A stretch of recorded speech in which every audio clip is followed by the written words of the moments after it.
Donc en fait, on se disait des adieux, mais à chaque fois, je revenais le lendemain, quoi. Enfin, c'était un truc de ouf. Et à chaque fois, il me le répétait, Lorena, t'emmerdes ceux qui t'emmerdent, etc.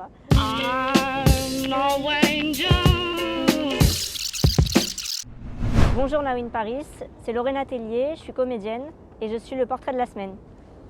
3, 2, 1. Lorena Tellier.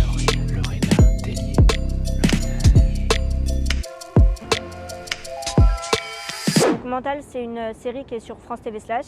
C'est sur 4 ados qui sont internés en hôpital psychiatrique. Et c'est leur amitié, leurs histoires d'amour, etc. qui vont remplacer les médicaments. Et moi, j'interprète le personnage d'Estelle, qui est atteinte de troubles schizoïdes, donc qui est schizophrène.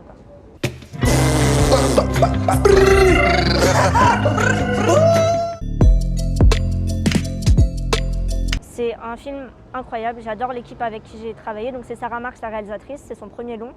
Et c'est produit par Amé Ekoué, les rapports de la rumeur. C'est que des personnes avec qui je me sens bien, avec qui je suis en confiance. Moi, j'interprète la chef du trafic de drogue dans ce film. À la base, c'était écrit pour un mec de 45 ans. Et c'est quand j'ai rencontré Sarah et les producteurs qui se sont dit, bah en fait non, bah, c'est toi qui vas le jouer. J'ai puisé moi dans mon caractère, dans mon énergie pour le retranscrire à l'écran. C'est des rôles comme ça que j'aime vraiment faire.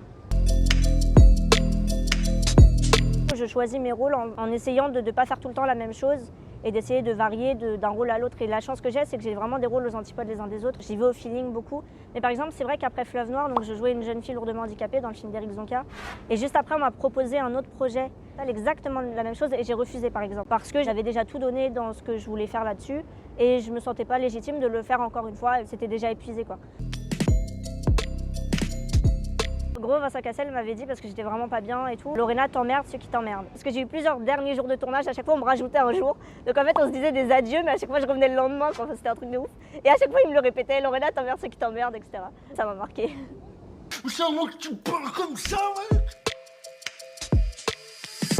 Enfin, c'est souvent quand j'ai des rôles, je me documente de ouf parce que ça m'intéresse de connaître les sujets. Je prends avec moi un livre qui s'appelle Sorcière. C'est un livre féministe que tout le monde a lu, pas moi, donc je le prends avec moi sur le tournage.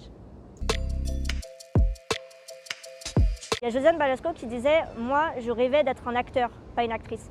Et quand je l'ai entendu dire ça, je me suis dit « Bah ouais, mais en fait, moi, je rêve d'être Belmondo, je rêve d'être Clint Eastwood. Je rêve pas d'être la fille qui est avec Belmondo, la fille qui est avec Clint Eastwood. » Je trouve que ça évolue vraiment dans le bon sens parce que maintenant, il y a vraiment des rôles de femmes qui ont des rôles importants et c'est pas juste les plantes vertes, quoi. Donc j'ai beaucoup de chance d'être née maintenant. J'ai encore plein de choses à faire et tout, mais ça évolue dans le bon sens, ouais. Et je trouve que c'est un film de, je pèse mes mots, mais d'utilité publique, je pense, vraiment. Par exemple, là, il y a quelques jours, j'étais dans un collège en train de présenter le film à des 4e. Et c'était incroyable de voir leur questionnement vis-à-vis de ça. Et donc, je trouve que ça ouvre un débat qui est quand même important. Salut mes petits choux! Salut mes petits choux!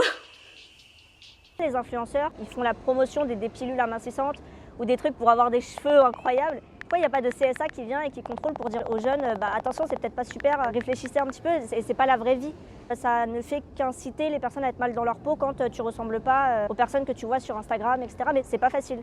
Quand c'est mal utilisé, c'est dangereux. Ou trop utilisé, ça peut vite être dangereux. J'aime autant le cinéma que les chevaux. Enfin, quand je suis sur un cheval, je suis libre. Moi, quand je suis actrice, j'ai l'impression d'être libre. Donc c'est peut-être cette recherche de liberté-là et cette confiance. Quand tu es avec ton partenaire de jeu, faut avoir confiance, sinon ça va pas. Ce qui représente les Parisiens, c'est quand même les terrasses de café. C'est indissociable. Les cinémas, parce que quand même, il y en a beaucoup. Donc la culture en général, en soi, et le dynamisme. Je sais pas comment faire à part des gestes, mais la vivacité des Parisiens. C'est vrai que je suis très festive, j'adore danser et tout. Mais par exemple, je vais pas rentrer à des 4h du matin si le lendemain je tourne ou quoi. Donc je suis festive, raisonnée. Avant que le Covid vienne tout perturber, j'étais en tournage d'une série TF1 qui s'appelle Une affaire française sur l'affaire du petit Grégory. Donc là, je reprends le tournage là et la saison 2 de Mental. Et un long métrage qui s'appelle King de David Moreau que je tourne juste après. Je peux faire de l'autopromo et dire regardez Mental. Regardez Mental.